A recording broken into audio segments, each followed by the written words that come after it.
մի քանի շաբաթ առաջ այս ամբիոնից Նիկոլ Փաշինյանը որոշեց տեկտոնիկ ոճի բարի շարժումներ հիշեցնող գործողություններով նկարագրել Քիվեստյան բանակցությունները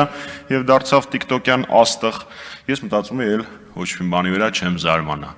Բայց այսօր Նիկոլ Փաշինյանը որոշեց բառից բուն իմաստով ապարել Հայաստանի Հանրապետության ազգային ժողովի ամբիոնից,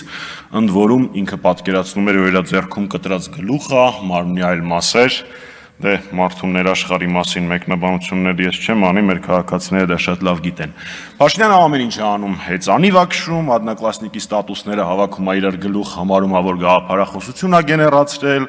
ոդկաստ է անում ամեն ինչ բացի իր խոստացածից, չի հրապարակում բանակցային փաթեթները։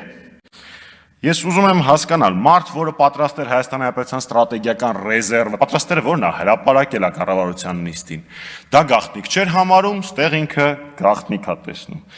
Ճաշեպել է իրանց, քնել զարթնելը, սափրվելը ցույց են տալիս, այն ինչ որ ժողովուրդը պիտի իմանա, չեն ուզում ցուցադրեն։ Կարծում եմ հիմնավոր կասկած կա, որ դուք պարզապես վախենում եք, որ երբ որ հրապարակվեն բանակցային փաթեթները, էլ այդ բոյի սուտ չեք կարողանա հորինեք, որպեսզի ձեզ արդարացնեք, բայց մի կասկածեք ինքներդ ձեր վրա, դուք ցանկացած սուտ կարող եք հորինել։ Նույն ճակատագրին են նաև արժանացել 44 օրյայի հետաքննությունը իրականացնող պարլամենտական հանձնաժողովը, որը ինքնին աբսուրդ էր, որովհետև երբ մեղավորները քննում են հանցագործությունը, դա ինքն իրանով աբսուրդ է, բայց ամեն դեպքում դա օրենքի պահանջ է, հրապարակեք,